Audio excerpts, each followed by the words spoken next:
ભાવનગરમાં મંત્રી પરસોત્તમભાઈ સોલંકીના નિવાસ સ્થાને વિજય વિશ્વાસની બેઠક યોજાઈ। Story report by Anil Gohil, Bhavnagar. આગેવાનો, મારા યુવા કાર્યકર્તાઓ અને મારી માતાઓ બહેનો, આ વિજય વિશ્વાસ કાર્યક્રમ જેમ મેં આપને કીધું કે બધા આખા જિલ્લામાંથી પધારેલ તમામ જિલ્લાના અમારા હોદ્દેદારો, જિલ્લા પંચાયતમાં જે આ વખતે પાર્ટીએ જેના નામે મોહર મારી છે એવા તમામ અમારા ઉમેદવારો, એવી જ રીતે તમામ તાલુકા પંચાયતના અમારા ઉમેદવારો, 103 વિધાનસભા, તળાજા, મહુવા, પાલીતાણા, સાથે જ ભાવનગર શહેરમાંથી પધારેલ તમામ અમારા ઉમેદવારો, જે કોર્પોરેટર, જે ભારતીય જનતા પાર્ટીના આપણા તમામ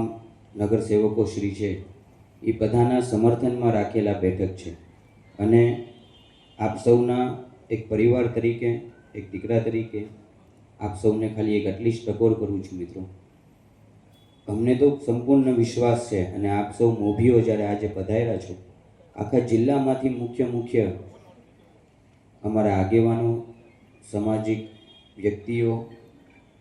શહેરના તમામ મોભીઓ, સંગઠનના વરિષ્ઠ બધા આગેવાનો, આપણે આજે એક સિલેક્ટિવ કોરમ બોલાવી હતી। અગ્રણીઓ, સૌ યુવાનો, અમારા પૂર્વ ડેપ્યુટી મેયર ડીડીભાઈ પણ ઉપસ્થિત છે, કિશોરભાઈ, નરેન્દ્રસિંહ, પૂર્વ મેયર ભાઈ સુરેશભાઈ, સૌ જેટલી નજર જાય એટલું કહું, સૌ આગેવાન ભાઈઓ અને યુવાનો, આજે સૌ આપણે એક અગત્યની મીટિંગમાં એટલા માટે એકત્રિત થયા છીએ કે આદરણીય વડાપ્રધાન શ્રી નરેન્દ્રભાઈ મોદી સાહેબના નેતૃત્વમાં અને ગુજરાતના મુખ્યમંત્રી ભૂપેન્દ્રભાઈ પટેલ સાહેબના નેતૃત્વમાં વિકાસના કલગીઓ ગણી ન શકાય એટલા વિકાસના કામો થયા છે। ટોપથી બોટમ લેવલ એટલે કે ગરીબના ઘરમાં વિકાસના સરકારી યોજનાનો